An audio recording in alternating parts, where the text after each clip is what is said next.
18 and this is our fourth lecture regarding IR। आज हम पढ़ने वाले हैं IR की सेकंड मोस्ट इम्पॉर्टेंट थ्योरी जिसको हम कहते हैं लिबरलिज़म। तो पिछले लेक्चर में हमने पढ़ा था कि रियलिज़म क्या है। अब हम रियलिज़म को कंट्रास्ट करेंगे ताकि हमें लिबरलिज़म समझ आए।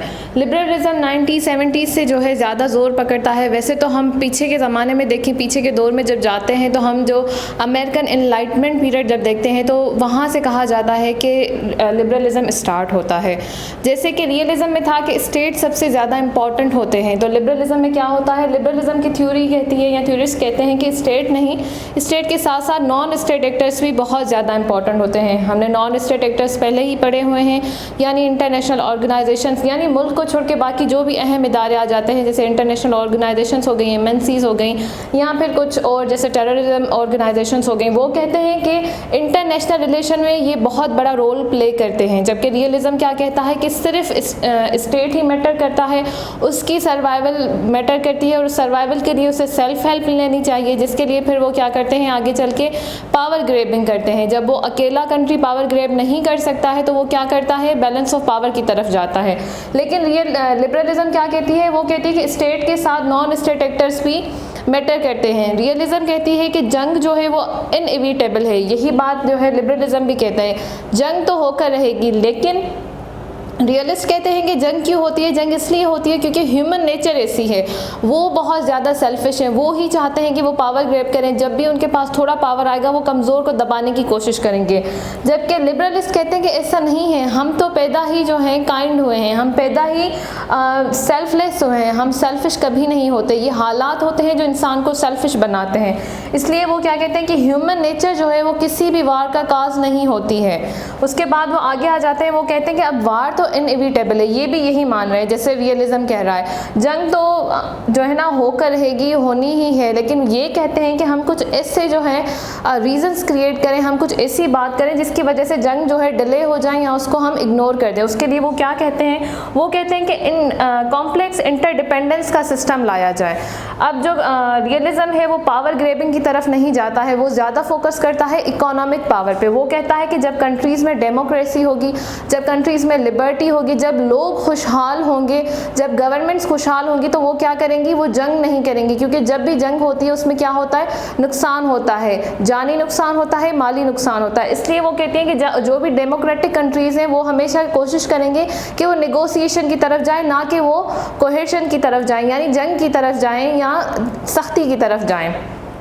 तो फिर आ जाता है कॉम्प्लेक्स इंटरडिपेंडेंस का सिस्टम। यहाँ पर कॉम्प्लेक्स इंटरडिपेंडेंस में वो कहते हैं इकोनॉमिक इंटरडिपेंडेंस या डिपेंडेंस दी जाए, यानी कि एक कंट्री दूसरे कंट्री से जब बहुत ज़्यादा लेट्स से कि बिजनेस करता है, चाइना वर्सेस US को हम देखेंगे, हालांकि उन्होंने एक दूसरे के लिए बहुत सख्त अल्फाज जो हैं कहे थे, लेकिन उसके बावजूद क्या हुआ, जब उनकी इकोनॉमिक वारफेयर भी स्टार्ट हुई तो उन लोगों ने जंग की तरफ नहीं गए बल्कि वो नेगोशिएशन की तरफ आए। वो क्यों, क्योंकि वो इकोनॉमिकली डिपेंडेंट थे एक दूसरे पर। जैसे US जो है वो चाइना पे डिपेंड करता है, वैसे ही चाइना भी डिपेंड करता है अपनी इकोनॉमी को बचाने के लिए, अपनी GDP ग्रोथ जो 2 to 3% सिर्फ US की जो है बिजनेस की वजह से है, उसको बचाने के लिए उसने क्या किया कि उसने इनिशिएट किया कि जो भी बातें हो गई उसके बावजूद भी हम आपसे क्या नेगोशिएशन करना चाहते हैं। तो ये है इकोनॉमिक वुड्रो विल्सन ने भी यही कहा था कि जितना जो है इकोनॉमिक डिपेंडेंस होगी, जितना कोई कंट्री डेमोक्रेटिक होगा, उतना वो जो है अवॉइड करेंगे जंग से। तो लिबरलिस्ट क्या कहते हैं कि भाई जंग जो है वो होकर रहेगी, मतलब इनएविटेबल है, लेकिन जंग को हमने क्या करना है, हमने इग्नोर करना है। हमने ऐसी कुछ चीज़ें लानी है जिससे क्या होगा कि लोग लड़े नहीं एक दूसरे से। जब वो मनी वाइज एक दूसरे पर डिपेंड हो जाएंगे तो फिर क्या होगा कि जंग कम हो जाएगी। फिर वो आते हैं सिक्योरिटी पर, कलेक्टिव सिक्योरिटी पर। हमने वहाँ पढ़ा था बैलेंस ऑफ पावर, यानी अगर एक कंट्री बहुत ज़्यादा पावरफुल हो जाता है तो उसको रोकने के लिए 2-3 कंट्री एक ग्रुप बनाते हैं, एक दूसरे के अलाय बन के उसको क्या करते हैं, कंटेन करते हैं। जबकि लिबरलिस्ट क्या कहते हैं, वो कहते हैं कि भाई आपने कलेक्टिव सिक्योरिटी का सिस्टम आना, यानी कि सारे के सारे जो हैं इतनी यूनिटी और भाईचारे में रहें कि अगर कोई एक जो मुल्क है वो ज़्यादा पावरफुल हो रहा है, अगर वो हमला करता है किसी और पर या वो किसी को नुकसान पहुँचाता है तो वो कलेक्टिवली जो है ना सबको नुकसान पहुँचाने वाला होता है। तो उसमें क्या होगा कि कलेक्टिवली जो है उसको हमने क्या करना है, कंटेन करना है, ना कि ये 2 या 3 कंट्रीज़ जो उनके राइवल हैं सिर्फ वो बैलेंस ऑफ पावर पावर के तहत करेंगे, कलेक्टिव सिक्योरिटी की बात करते हैं। अब ये तो हमने सब कुछ पढ़ लिया, लेकिन ये सब कुछ होता कैसे है? उसके लिए वो कहते हैं कि इंटरनेशनल इंस्टीट्यूशंस जो हैं उन पर ज़्यादा फोकस करें। वो कहते हैं कि ये जो इंस्टीट्यूशंस हैं वो जो है पीस मेंटेन करते हैं और वो वार को इग्नोर करते हैं। जैसे यूनाइटेड नेशन से बहुत ज़्यादा कंट्रीज़ के कुछ ऐसे मसले हैं जो यूनाइटेड नेशन में हल हो सकते हैं। जैसे फ़लस्तीन को भी अगर हम देखें, दो यूनाइटेड नेशन फेल हुआ है कश्मीर का इशू हल करने में या फिर फ़लस्तीन का इशू हल करने में, लेकिन वो एक वॉइस तो है, वो बात तो कर रहा है उस बारे में। इसी तरीके से डिफरेंट जो मसले हैं वो इंटरनेशनल इंस्टीट्यूशंस जो हैं वो हल कर सकते हैं। यही इंटरनेशनल इंस्टीट्यूशंस क्या करते हैं कि वो इकोनॉमिक डिपेंडेंस क्रिएट करते हैं, क्योंकि इंस्टीट्यूशन रीजनल जो है, जैसे सार्क हो गया, ब्रिक्स हो गया, तो वो क्या करते हैं, वो सिर्फ बिजनेस के बारे में बात करते हैं, यानी हमारी ग्रोथ कैसे आगे बढ़े। जब हर कोई एक दूसरे पर डिपेंडेंट होगा, जब हमारी नेचर में जंग है ही नहीं, हम बहुत अच्छे हैं, जब स्टेट के साथ नॉन स्टेट एक्टर्स भी मिलकर काम कर रहे हैं, तो लिबरलिस्ट क्या कहते हैं कि ओवरऑल क्या होगा, पीस मेंटेन होगा, ग्रोथ होगी और जंग नहीं होगी। तो ये एक छोटा सा ब्रीफ ओवरव्यू है कि लिबरलिस्ट थ्योरी क्या कहती है। और जो लास्ट थिंग लिबरलिस्ट थ्योरी कहती है वो क्या है कि वो कहती है कि नो जीरो सम गेम। जब हम रियलिज्म की बात करते हैं तो उन्होंने क्या कहा था कि जीरो सम गेम होना चाहिए, यानी कि हमारा फ़ायदा हो, फिर अगर उस फ़ायदे की वजह से अगले बंदे का नुकसान हो रहा है, अगले स्टेट का नुकसान हो रहा है, तो ये हमारा उसमें कुछ ना जाए। यानी वो कहते हैं कि मोरलिटी पे तो दुनिया चलती नहीं है, तो हमने मोरल नहीं होना है। लेकिन लिबरलिज्म क्या कहता है कि नो जीरो सम गेम, बल्कि वो क्या कहता है विन विन सिचुएशन हो, यानी कि अगर हम अपना फ़ायदा देख रहे हैं तो हम दूसरे को भी फ़ायदा पहुंचाएंगे। अब आपको उसकी बहुत ज़्यादा मिसालें नज़र आएंगी। हमारे अपने कंट्री में अगर हम सीपेक को लें तो सीपेक क्या है, एक विन विन सिचुएशन है। मे बी 60% अगर चाइना को फ़ायदा हो रहा है तो 40% ही सही, लेकिन पाकिस्तान को फ़ायदा हो रहा है। लेकिन अगर इसी तरीके से हम अफगानिस्तान की तरफ चले जाएँ या इराक़ की तरफ चले जाएँ, यहाँ जहाँ पर US ने जो है एक्सट्रैक्शन की थी ऑयल वगैरह की वार ऑन टेरर के दौरान, तो उसमें क्या हुआ था, वो विन विन सिचुएशन नहीं थी। उसमें क्या था कि उन लोगों ने क्या किया था, सारा ऑयल जो है उन कंट्रीज़ का एक्सट्रैक्ट कर लिया था अपने हिसाब से, यानी उनको कुछ वापस में मिला ही नहीं। तो जो लिबरलिस्ट, अच्छा ये भी एक बात जो है ना समझने की है कि कोई एक कंट्री प्योरली लिबरलिस्ट भी नहीं हो सकता, प्योरली रियलिस्ट भी नहीं हो सकता। जहाँ पर उनको रियलिज्म में ज़्यादा जो है फ़ायदा नज़र आता है तो वो रियलिस्ट हो जाते हैं, और जहाँ उनको लिबरलिज्म में ज़्यादा फ़ायदा नज़र आता है तो वो लिबरलिज्म में चले जाते हैं। अच्छा, जब भी हम लिबरलिज्म की बात करते हैं तो वहाँ पर हमेशा आइडियलिज्म भी आपको साथ साथ नज़र आता है। आइडियलिज्म और लिबरलिज्म जो है वो दोनों डिफरेंट चीज़ें हैं, लेकिन उनमें थोड़ा ही सा डिफरेंस है। लिबरलिज्म जो है वो फ्रीडम ऑफ राइट्स, इक्वलिटी को जो है ज़्यादा प्रमोट करता है, जबकि आइडियलिज्म क्या कहता है कि यही चीज़ें हैं, लेकिन ये सारी चीज़ें जो हैं वो इंटरनेशनल ऑर्गेनाइजेशन के थ्रू ही जो है हासिल की जाती हैं। इसमें आपको सबसे बड़ा एग्जाम्पल जो है वो वुड्रो विल्सन है। उनका जो है लीग ऑफ नेशंस, अगर हम देखें, लीग ऑफ नेशन के थ्रू उन्होंने हर चीज़ करना चाही, तो उससे क्या हुआ कि वो फेल हो गए थे। वो जो आइडियलिस्ट है वो समझते हैं कि हर चीज़, मतलब वो फोकस इस चीज़ पे कहते हैं कि जो भी पीस होना है, जो भी इकोनॉमिक एक्टिविटीज़ होनी है, जो भी चीज़ें होनी है, वो हमने किसके थ्रू करनी है, इंटरनेशनल ऑर्गेनाइजेशंस के थ्रू करनी है। तो उससे क्या होता है, अगर आप अभी आप UN का ही मिसाल ले लें कि UN भाई क्या कर रहा है, तो UN बहुत ज़्यादा चीज़ें कर रहा है, लेकिन बहुत ज़्यादा चीज़ें स्टेट खुद ही करती हैं। तो सिर्फ यही एक छोटा सा डिफरेंस है आइडियलिज्म में और लिबरलिज्म में। अच्छा, जैसे रियलिज्म के बाद जो है उसका अपडेटेड वर्जन आया था नियो रियलिज्म, वैसे ही बिल्कुल जो है जब नियो रियलिज्म आता है तो जो लिबरलिस्ट हैं वो भी कहते हैं कि भाई हमारी थ्योरी जो है उसको थोड़ा सा चेंज आना चाहिए। तो चेंज के साथ साथ उनके थोड़े से कंसेप्ट भी अपडेट होते हैं। अब जो नियो लिबरलिस्ट है वो क्या कहते हैं, वो कहते हैं कि हाँ, नॉन स्टेट एक्टर्स जो हैं वो रोल ज़रूर प्ले करते हैं, लेकिन वो ज़्यादा एम्फोसाइज़ करते हैं कि स्टेट्स जो हैं वो मेन एक्टर हैं, यानी वो थोड़ा सा जो लिबरलिस्ट का जो एक एसेंस था वो जो है यहाँ पर ले आए हैं। उसके बाद वो क्या कहते हैं कि जो स्टेट है वो एब्सोल्यूट गेन पर पहले फोकस करे। एब्सोल्यूट गेम की माना वही है जीरो सम गेम, यानी पहले अपना फ़ायदा देखे, पहले अपने पावर को जो है वो गेन करने की कोशिश करे, उसके बाद जो है वो दूसरों के बारे में सोचे। तीसरी बात जो उनमें डिफरेंस जो है वो ये कहते हैं कि हाँ, एनार्की तो वर्ल्ड में है, बिल्कुल है, लेकिन वो कहते हैं कि इसको बहुत ज़्यादा जो है एग्जैजरेट किया गया है, यानी इतना ज़्यादा ये इंपॉर्टेंस नहीं रखती है जिस तरीके से ये बताया जाता है। तो ये थोड़ा सा डिफरेंस है लिबरलिज्म में और नियो लिबरलिज्म में। यहाँ पर हम पढ़ेंगे कि नियो रियलिज्म और नियो लिबरलिज्म में जो है क्या फ़र्क है। तो पहले पहली बात यह है कि जो नियो रियलिज्म वाले हैं वो उनके लिए हमेशा मिसट्रस्ट है अदर स्टेट्स में, यानी वो ट्रस्ट नहीं करते हैं कि अगली स्टेट क्या कर रही है। लेकिन लिबरलिस्ट क्या कहते हैं, वो कहते हैं पॉजिटिव सम सीकिंग है, यानी कि हाँ देयर इज़ अ मिसट्रस्ट, लेकिन फिर भी हमें क्या करना है, हमें एक गुड गेस्चर में उनको जो है ट्रस्ट दिखाना है। उससे क्या होगा कि उनका भी हम पर ट्रस्ट बहाल होगा। फिर है seeking relative gains and thus by assuring long term survival.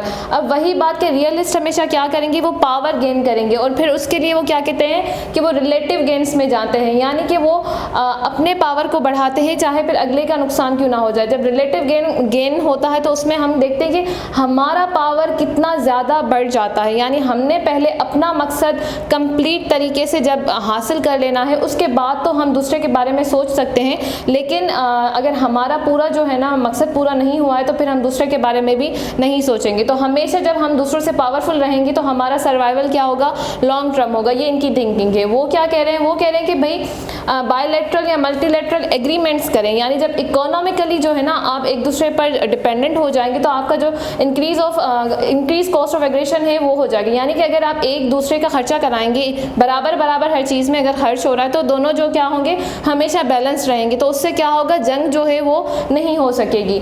ये कहते हैं कि भाई मिलिट्री पर जो है ना ज़्यादा हमें ध्यान देना है, हमने ज़्यादा उस पर फोकस करना है मिलिट्री पे।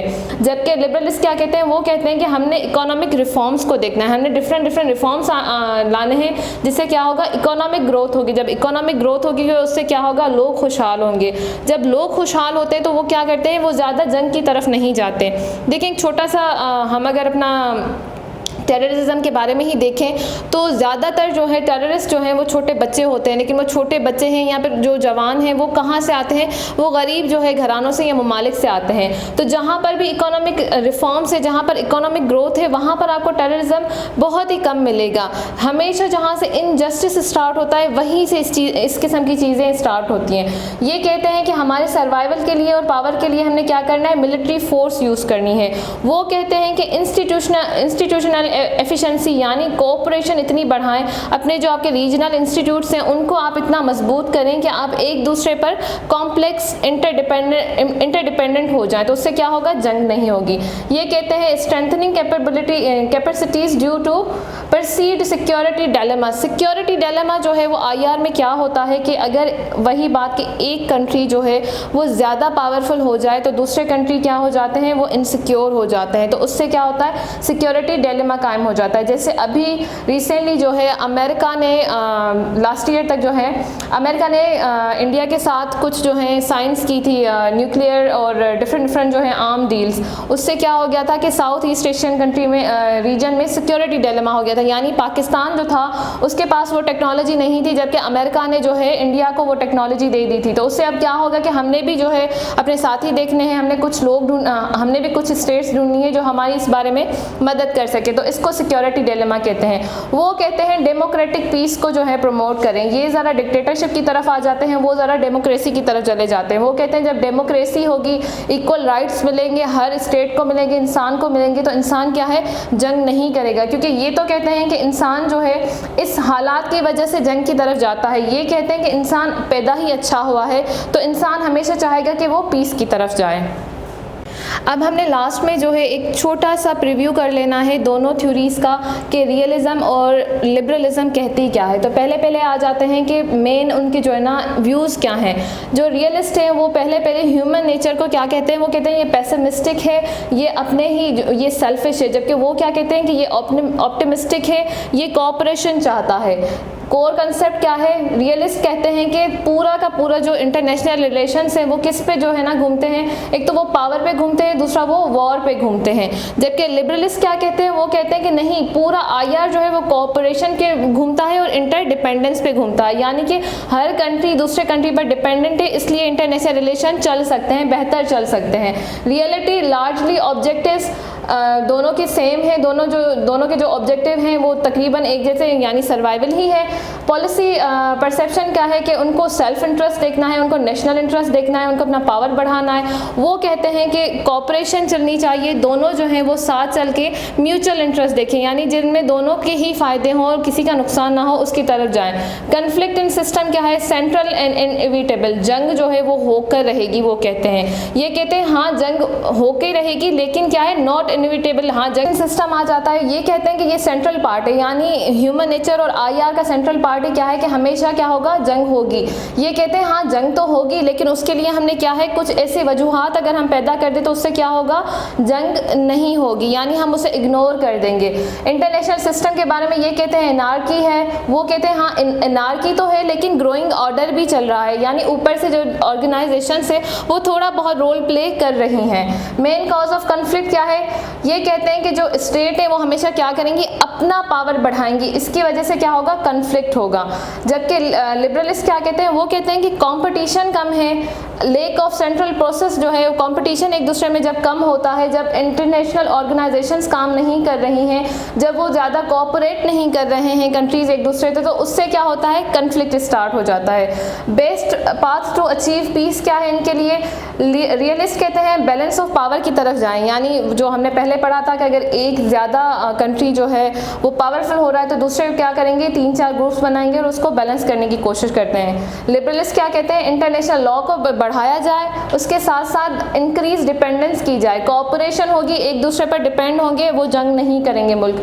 ये कहते हैं कि ऑर्गेनाइजेशंस क्या है, ये कहते हैं स्टेटिज्म, यानी स्टेट ही सबसे ज़्यादा मेजर रोल प्ले करता है, सिर्फ स्टेट रोल प्ले करता है। ये क्या कहते हैं कि नहीं, नॉन स्टेट एक्टर्स यानी इंटरनेशनल ऑर्गेनाइजेशंस भी हैं, दूसरी चीज़ें भी आ जाती हैं, एंड स्टेट्स दोनों रोल प्ले करते हैं साथ साथ। मॉरलिटी के बारे में ये क्या कहते हैं, रियलिस्ट कहते हैं there is no such thing like morality in international relations, जबकि वो कहते हैं कि नहीं, there are defined and followed common standards, यानी अगर कोई एक कंट्री जो है वो आपकी तरफ गुड गेस्चर करता है तो फिर दूसरा कंट्री भी क्या करता है, वो भी गुड गेस्चर ही करता है। वो ऐसा नहीं कि अगर हमने इंडिया के पायलट को छोड़ दिया तो वो हमारे पायलट ना छोड़ते, फिर उनको भी जो है, क्योंकि ये एक स्टैंडर्ड फॉलो करना पड़ता तो उनको भी हमारे पायलट को छोड़ना ही पड़ता।